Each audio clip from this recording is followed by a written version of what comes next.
What up, everybody, and welcome back to the Charter Podcast presented by St. Xavier University. I am 𝗏𝗟Ce𝗰𝗶𝗹. With me, as always, my guy, Clay Harbor, and we are done with the Senior Bowl. I'm back in Chicago. Clay is in Pensacola, Florida, en route back home. Yeah. So we are apart, but we're together again after a wonderful week. Clay, how you doing, man? I'm good, man. This was a great week, and the Senior Bowl is always fun for me to come to. I've been the last 3 years. You love it. It's for the media people out there. For you guys that don't know, it's a big networking event too. You get to run into some cool people. You get to hang out with a lot of the media people. You get to run into a bunch of scouts. We talk to scouts, talk to other media guys. You get their point of view on players. You get their point of view on the season, on your team, and what they think. And it's just a really cool event. And having played in one of these at the East-West Shrine game, I think it's also really cool to give guys opportunities to show themselves, and especially some maybe undersized guys that we're going to talk about, some small school guys that we're going to talk about that have a chance to come out here and prove that they can play. And to me, it takes initiative. Like, it's a risk because you could get hurt. Your stock could drop. So to me, it's impressive when these guys come out here in the first place, because to me, that shows you're a competitor. That's the guy I want.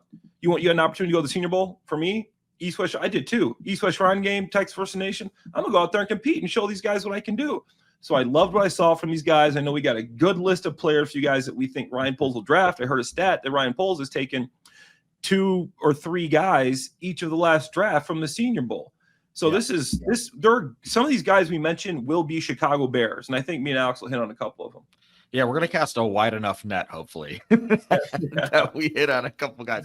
But, yeah, you're right. You know, what's really cool is that you have FCS guys. You have guys from lesser heralded schools competing against SEC players, competing against Big Ten schools. And it's really an opportunity to grade the player, not the helmet. That's something you hear a lot, right?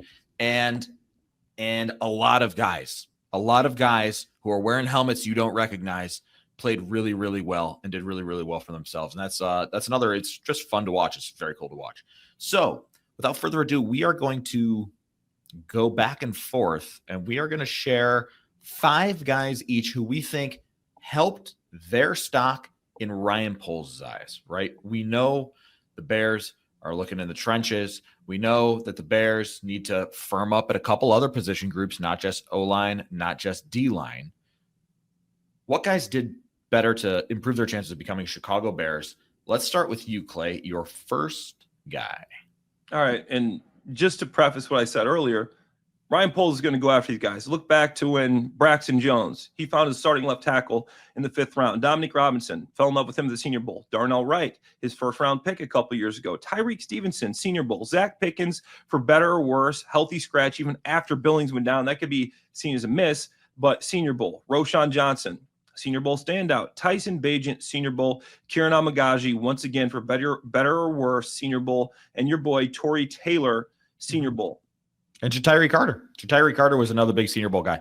He was the adversity, like, 𝗏𝗏𝗏𝗏𝗏𝗏 Carter got dominated, but he didn't let it ruin him. He got back up, and he was still competing, still fighting. So a lot of Senior Bowl guys have made their way to the Chicago Bears. Absolutely. And I'm going to give you 2 here, because the one guy we've already talked about a lot, but I would feel remiss if we didn't bring him up again as we're talking about this holistically now, and that's Gray Zabel. You know, I think he had an excellent week, a better week than anybody. And we're talking about the guy from the small school, North Dakota State, Missouri Valley Conference. Alex, I went to the Missouri Valley Conference. He's playing against Missouri State, Illinois State, Southern Illinois, but he dominated the competition. I did color commentary for the Missouri Valley Football Conference. Gray Zabel was a right and a left tackle. Nobody got close to the quarterback. He is a quarterback, East-West Shrine game, Cam Smith, good running back. They were the national champions twice, national runners-up once. This guy's a winner.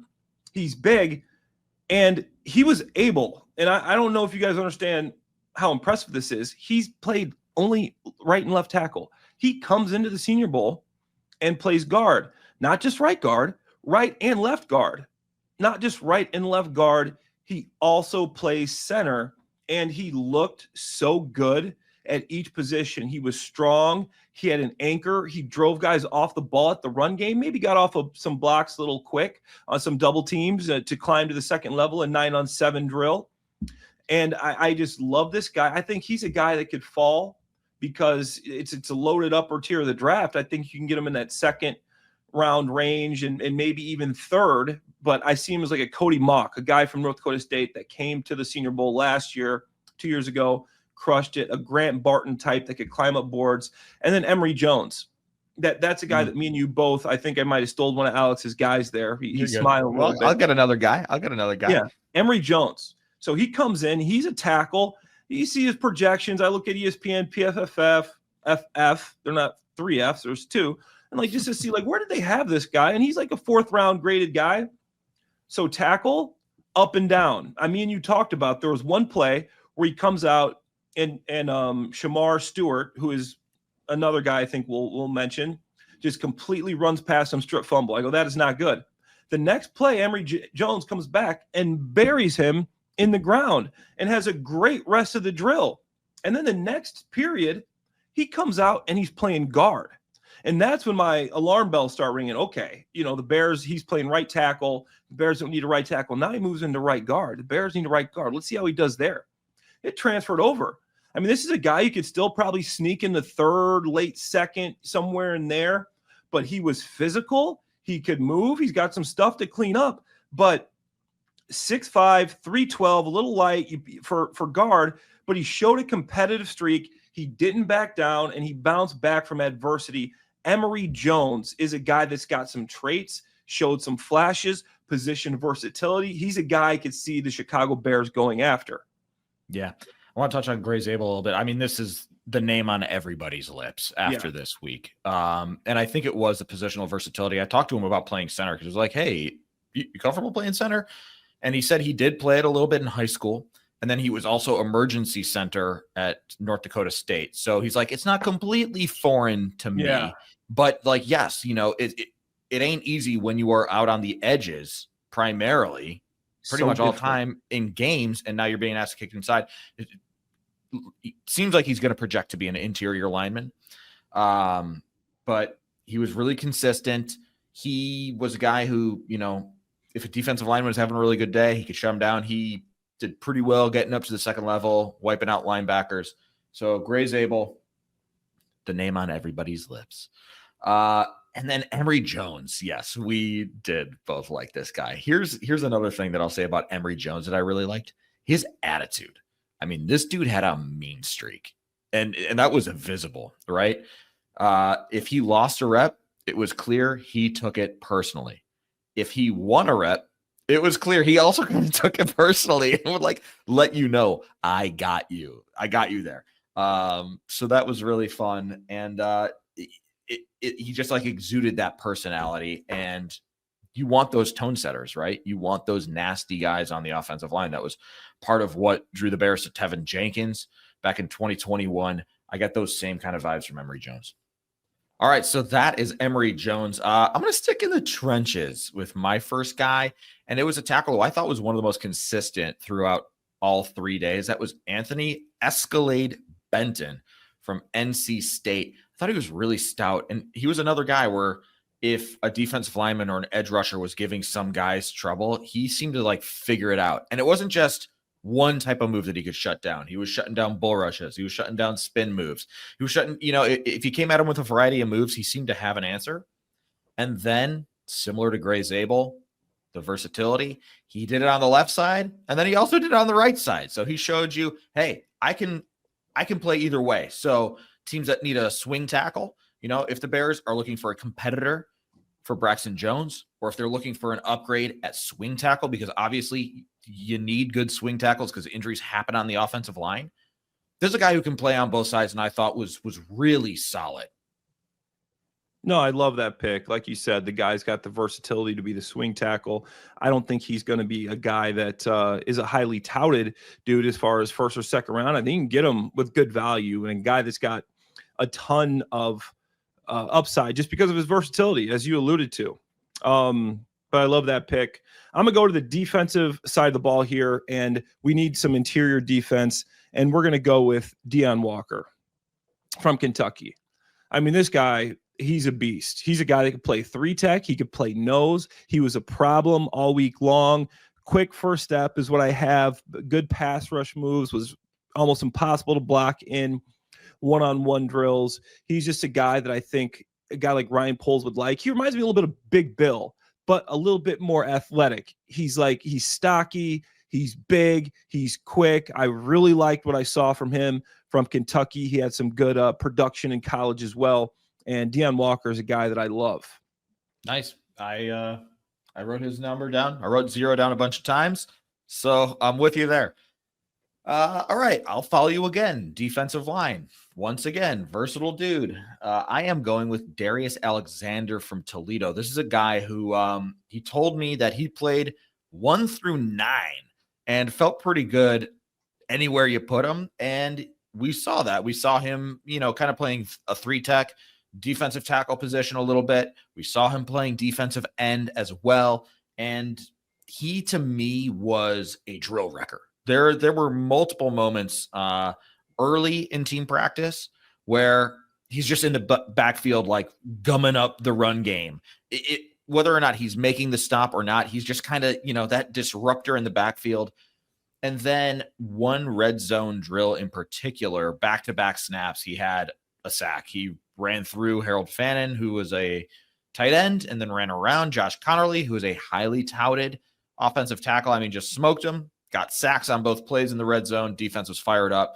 So that's another thing that I found interesting. Is like some guys really thrived in one-on-one. Some guys looked a little bit better in team. He, to me, looked good in both areas.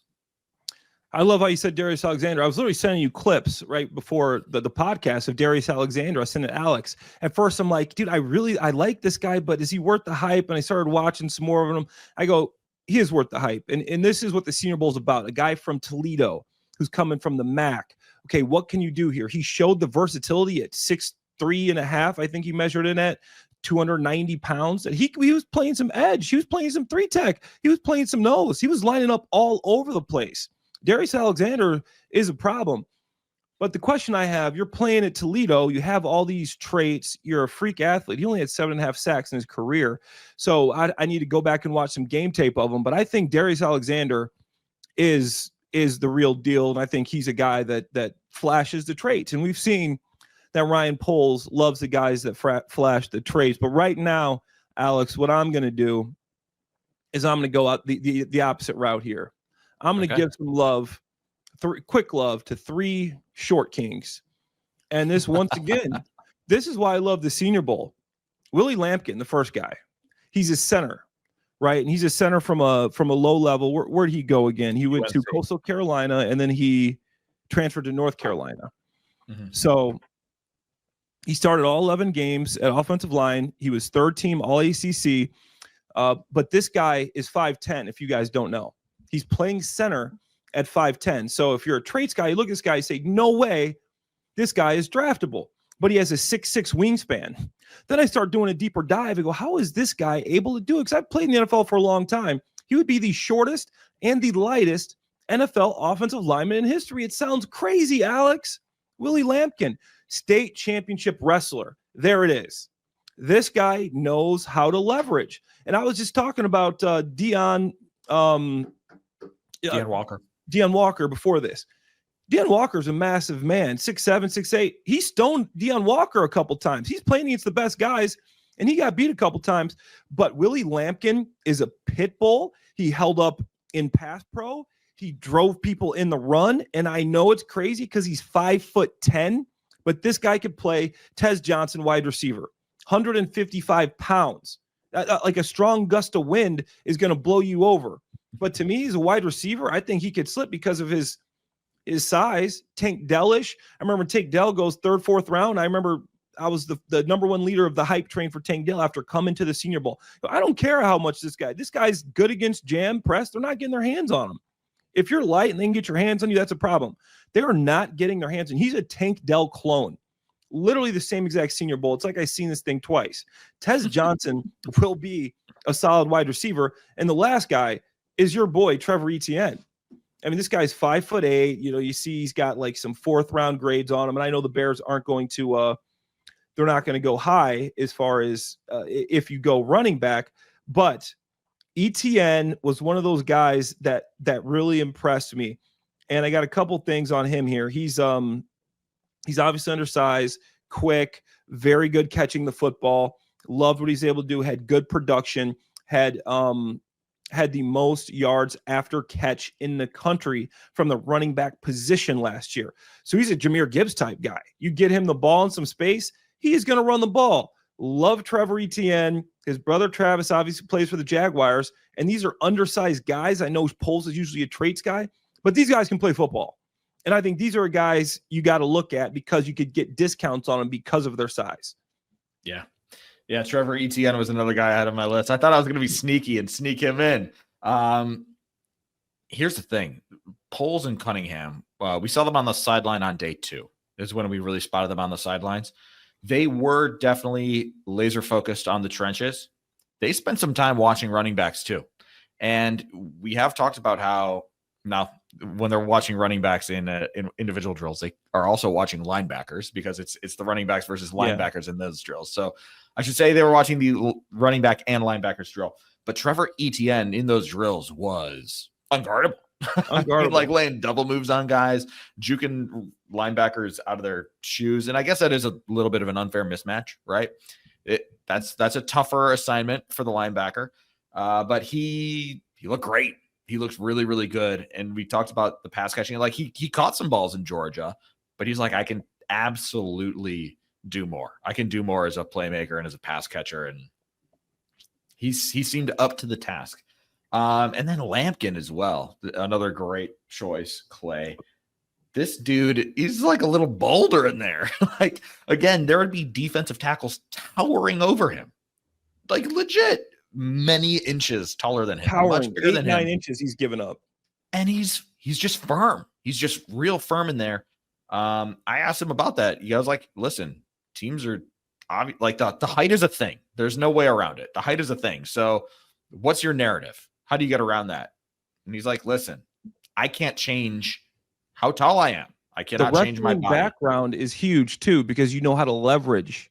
Sure. It's like he's a heavyweight. He's going against huge guys when he's wrestling. So that's big. Sure. You got a chance to talk to him though? Yeah. Yeah. And he basically said, like, I take my strength so seriously and the technique so seriously. Like, I know I'm a strong dude. And if I am good on my fundamentals and good on my technique, I can hold up and like, I can outwork people, things of that nature. So it was impressive. It's it, right? I mean, the size is a thing, but it's impressive. You watch him in there, like, okay, yeah, he's holding the point. He's holding the point right there. He ain't moving. So that was really impressive for that guy. Impressive. Okay, let's talk more small school defensive lineman, David Walker, Central Arkansas. This is a guy who I'm going to be honest, I'll raise my hand. Wasn't watching him too much when you're just watching practice, right? But every once in a while, you'd be like, oh, 33, nice play. Okay. And then kind of forget about it. But then going back and watching the film, watching the tape, he performed really well. And then I started looking for him. 133 on the field. I'm going to look at him. Solid shedding blocks. Solid in the run game. Getting after the quarterback, pressuring the quarterback, where more and more I was like, this David Walker guy is making some plays out here. So again, he wasn't running with those top units, right? The top guys are running more at the top lines. But when he was out there, David Walker, Central Arkansas, he performed well against stiffer competition, right? Central Arkansas, it's the same thing. How are you going to perform against the SEC guys, Big Ten guys? He more than held his own, in my opinion. Love David Walker. Absolutely love this pick. Central Arkansas. He's an edge rusher. He's a guy you don't want to block him, because I've talked to you about this before, because the guys that are the versatile guys that are going to bull rush you, and he's got a great bull rush. You watch the one-on-ones, he's standing out. And just like you, when I started watching the tape, and we're watching naked eye, didn't click. But then you start writing down his number over and over again. You say, this guy's literally racking up win after win after win. Then he's going to juke you. He's a natural pass catcher. He didn't look like the talent was too much for him. I thought he had an excellent week, excellent in pass rush, and he actually played well against the run too. I really like that pick. He's a player. All right, who you got, Clay? Yeah, so I want to go to the tight ends. And I know people like tight ends. The Bears got 𝗗cie𝗰𝗹 obviously, but I do like a few of these tight ends out here. And the first guy I want to mention was actually my tight end number 2, but Mason Taylor. I mean, he's his uncle's Jason Taylor, but watching him play from LSU, he's a guy that I'm convinced can hold up at Y. He could play the F, the move guy. He was doing some pulling. So in the run game, I'm like, yeah, as a traditionalist, I want a tight end that's going to be able to block. This guy can block. He's good in the run game. He was impossible to guard. The guy had a incredible week in the pass game, catching balls, big target, 6'5", 260, like exactly what you want as a tight end. I think he's a guy, depending on how high the Bears would put this. I mean, 3rd round, probably, maybe he falls a little bit, but I think he's a guy that you could get in the mid rounds. And I think Elijah Arroyo stood out to me this week. He's not going to be on the Bears radar because I think he shot up draft boards. But if you were looking for a really athletic supplement to 𝗗cie𝗰𝗹 that you could probably get in that 2nd round range, obviously we think the Bears built through the trenches. But if you wanted a supplement, a guy that could be a tight end 2, but also a slot option, Arroyo was good. And Harold Fanning Jr., I thought that he came in with a ton of hype. He disappointed maybe the first day. But then when you got into red zone, I saw it. Okay, I get it now. Like the guy is a problem in the red zone. I think he's a guy he probably slipped a little bit. And he led the nation with over 1,500 receiving yards. He's got a ton of production. Small school guy. I think blocking wise, he's not going to be a guy that can stay in line, but he did show a little bit of pop on the move stuff. So if the Bears, I had to talk tight ends, Alex, but if the Bears wanted to go tight end, I thought those 3 guys with the top 2 guys already set, lower down the draft board, you could sneak one of these guys in. Maybe even if a trade back, you get some mid-round options. One of these tight ends could be some different makers. Yeah, absolutely. And the Bears are going to need a tight end, right? Even with 𝗗cie𝗰𝗹. Yeah. Gerald Everett was not a factor this season. And Shane Waldron is who brought him over, and Shane Waldron's out of here. Mercedes Lewis, it's like maybe you bring Mercedes Lewis back for his 50th season. But, I wouldn't count on bringing Mercedes Lewis back for his 50th season. So, the Bears are going to need to replenish that room. So, I'm with you. I was excited to see Harold Fanning, and he was the tight end I had circled going in. But a lot of other guys caught my eye. You mentioned Arroyo. We got to call out his play of the weekend that actually drew a flag. So I guess that's a minus. He made a phenomenal catch in the end zone and celebrated by punting the ball into the stands. It was like catch and then immediate punt, drew a flag. So guess that's a minus, but it was an impressive play. I'm going to list 2 tight ends as well. The first tight end I'm going to mention, and it's more of the move guy, right? Yeah. He might end up being like a power slot, which is a term that I love. And that is, and I want to get his name right, so I'm going to look it up, Jake Bringringstool. This is a guy from Clemson. Not necessarily. I did like that guy. He did not stand out as the best inline blocker among the group. Didn't really have the size as the inline blocker, but was really good route running, was solid in motion. They used him in motion, get him out in space, and had really good hands. And he just hands and the wingspan. Yeah. Yeah. So if the Bears are looking for that move guy to use in motion, to use in the slot because Keenan Allen might not be back, I think Jake Bringringstool is an option. And then the other guy who caught my eye, Jackson Hawes, Georgia Tech. This is a guy who played at Yale for a long time, and there was a Georgia Tech, but did not have a lot of catches. 41 games, 51 catches, 566 yards and 6 touchdowns. So he actually scored, but not really known as a pass catcher, right? And when you look at him, doesn't look like a pass catcher. Looks more like the inline blocker guy. However, he actually had also really good hands and showed I can do this. Now, is he as good as an athlete as Jake Bringringstool? No, he's a little bit stiffer. He's a little slower. He doesn't create the same type of separation. But he, again, had good hands, made contested catches. If a guy is near him, he was able to, body him out and make the catch anyways. And then he also allowed those guys to be multiple where, okay, is he blocking? Oh, no, he's leaking. And now we have an easy completion for our quarterback.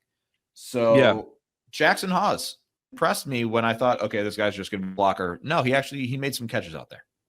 Yeah, it was a deep tight end class out here at Mobile, and I love that you brought in Brainingstool. Sorry, it's a tough one to say there. Jake Brainingstool, but big guy. I'm talking 6'6", 6'7", but lanky, 240. You know, he's a guy that I'm not sure he's going to hold up in line, like you said, but he's a weapon. He's a red zone weapon. He's got production. You look at his production at Clemson, playing against some top-level competition, back-to-back 50-catch years, back-to-back 500-yard years, and back-to-back 7 and 5 touchdown years. So this is he's shown it on tape. And then he came to the Senior Bowl, and it wasn't flashy. You know, like we're like, you see him, he's like, man, that was a nice catch. He's not creating a ton of separation, but he's so long and his hands are so good and his concentration's so good. The guy can just play. And I mean, I've seen tight ends like that, like the guys that can just make these contested catches. They're not going to get open. Dennis Allen, an old school name, but a guy that comes to mind. I mean, even Martellus Bennett, you know, he's a big, more physical freak, but like Marty wasn't creating a ton of separation, but he just hauled stuff in. So I love those two names. I'm going to go to probably my most intriguing player of the week for me. And this was a defensive end, edge rusher. I think he can move inside too. But I'm going to go with Shemar Stewart, right, from Texas A&M.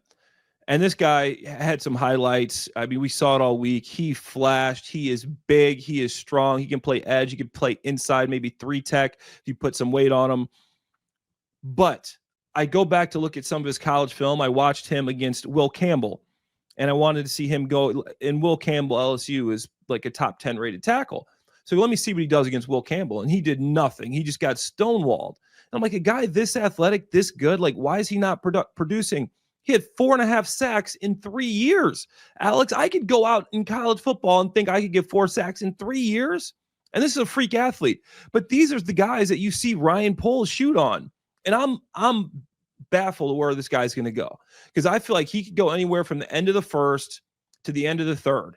Like, doesn't have the production. But if you look at him, if somebody fell in love with him like I did when I'm just seeing how big and physical and tough and the traits this guy has, I think he's a guy that could sneak up there and really add to a defense. You put him opposite Montez Sweat, a situational pass rusher, solid against the run. You got to find a guy that can get him, a coach that get him to play every snap. But he was very intriguing to me.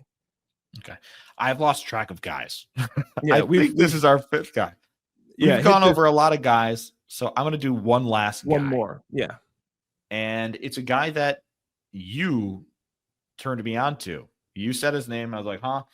I started tuning in, and really, really impressive. That was, let me get his name right again, Jack Bech.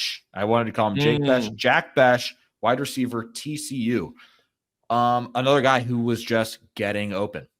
Simply getting open. Now, whether the quarterbacks were getting in the ball all the time, different story. It takes some time for the quarterbacks and wide receivers to develop the chemistry. These guys are playing together for the first time, so that can come along. But he was getting open all the time. He did make some good catches. I saw him running with his hand up a ton. And the thing that made me go, okay, yes, this is gonna open Ryan Poles' eyes. This is gonna open up Ben Johnson's eyes. And it's something we have talked about on this show with Lions wide receivers: blocking, physical blocker.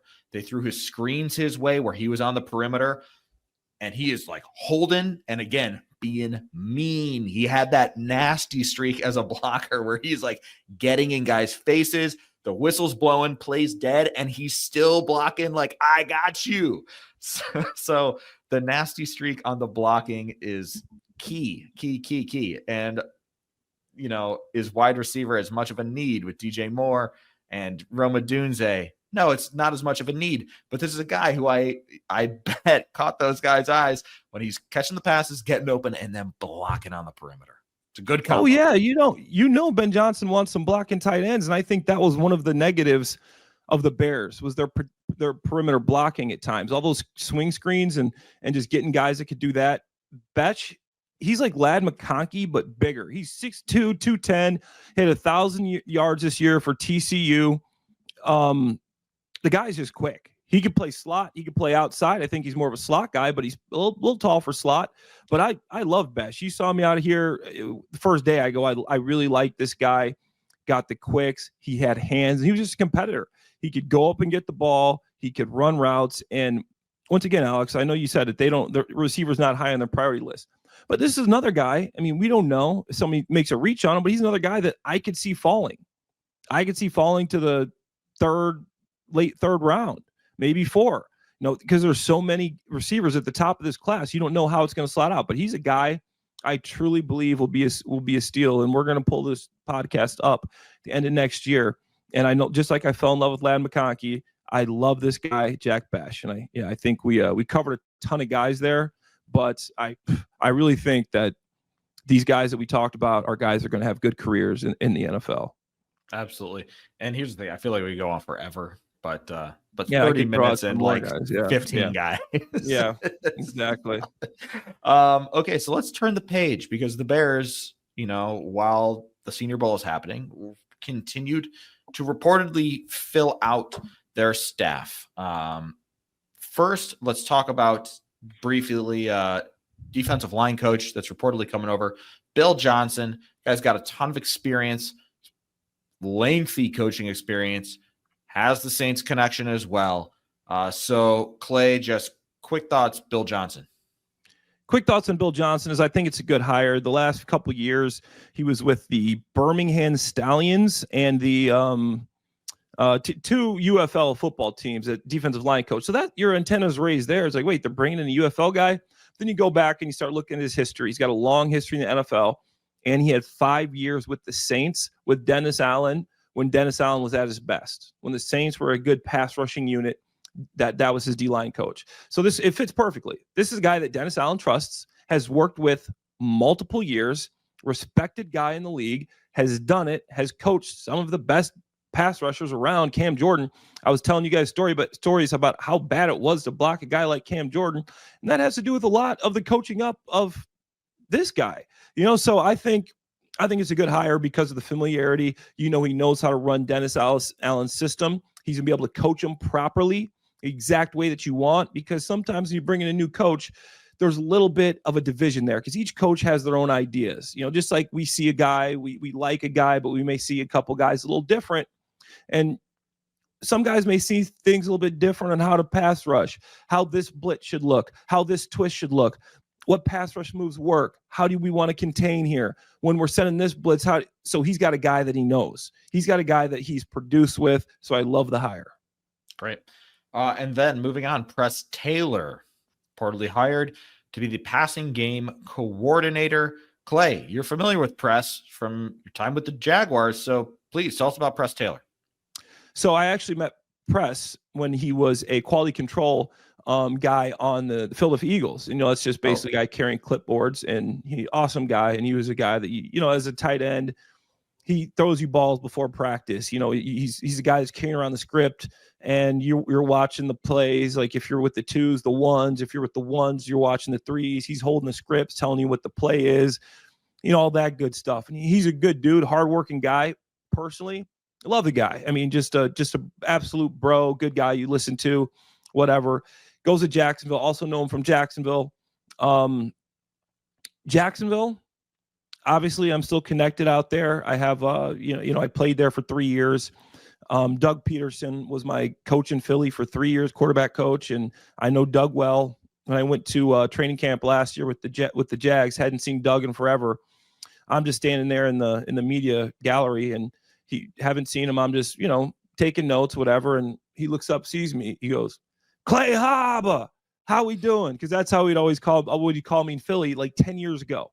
And Doug remembered that, called me the exact awesome guy. But Doug calls plays and has success with Trevor. And then he turns over play calling to Press Taylor. And Press Taylor, I'll be honest, he struggled. He threw the ball maybe too much. His run concepts and timing of calls weren't great. But he does have experience with coaching quarterbacks. And I think he's not the best play caller, but this is a good opportunity for him. You can learn under Ben Johnson. You're not going to be the guys calling plays. You're taking a step back here. So you take a back seat. You can maybe help a little bit more in the role that you're in now, and there's not as much pressure on you to call a game. And I think he could find a good niche there. Yeah, I think that's something that's important to remember is Ben Johnson is the head coach, the offensive coordinator, the play caller. You know, he is all of those things. Like, offensive coordinator is going to help him organize things and stay detailed and get ahead of the game. But this is Ben Johnson's offense that he is building here. So Press Taylor now, passing game coordinator. Can you share just what is his role going to be as passing game coordinator? Because you hear that, and you know, so it could mean different things to different people. So share what's he going to do as passing game coordinator? All right, here's what a passing game coordinator is. During practice, during games, you ain't really doing much, right? You know, you're like, you heard Thomas Brown, he was running scout team defense, you know, but up in the box, right? He's watching coverages. He's a guy that knows every coverage. He's given Ben Johnson, okay, here's the formations they're coming out in. Here's the personnel groupings they're coming out in. It looks like they're doing this. It looks like they're doing that. They're playing this corner. When we go 12 personnel, they're staying in nickel. When we go 12 personnel, they're going base. We could take advantage of them here. And then during the week, he's a guy that is going to be breaking down a ton of film. That he's going to give you the top coverages the opponent's playing, the plays that have worked on these guys throughout the year. And he's going to show Ben Johnson that. He's going to say, hey, here's my cut up. Here's the plays that have really hit this team. Here's the situations that this defensive coordinator likes to use blitz in. Here's where he likes to pop a cover 2. Here's where he likes to pop a cover 3. And here is some of the pass plays that I think will work here. And he will give that information to Ben Johnson. So basically what a passing game coordinator is, and I think a better term for it would be a passing game consultant. He's just consulting Ben Johnson, giving him his thoughts from what he's seen on tape. Obviously, Ben Johnson has to take a holistic view of this team now. He has to call the plays, but he's getting a lot of info from his guy, Press Taylor. He'll have a meeting set aside. He'll be, all right, Press, what are you seeing in the pass game? Obviously, Ben's going to be watching tape too, but Press is going to dive in specifically on the pass games, on down and distances, and Press will come in and say, okay, first down, here's what we're getting. Second down, in this yardage, this yardage, this yardage, here's what we're getting. Third down in this yardage, this yardage, this yardage, here's what we're getting. This is what I like in these situations. And he will just give that information to Ben. Ben's the decision maker. Ben's going to take in that information, say, thank you, Taylor, very kindly for your pass game coordination skills here, consulting, and I will take that into account. But Ben will take that and he will go for start to make his game plan based off of some of the information he got. So he's not going to have this big hands-on role. I doubt he hardly. You talked about Caleb Williams. He was talking about Thomas Brown. He's like, yeah, I talked to him a couple times, throughout the year. People are like, what? He's your passing game coordinator. He's a passing game consultant to the offensive coordinator. So he's not going to be the guy in Caleb Williams' ear. And I know we should have probably done this earlier to kind of clear up, because I feel like a lot of fans here, what does a passing game coordinator do? He's not the quarterback's coach. He's not the OC.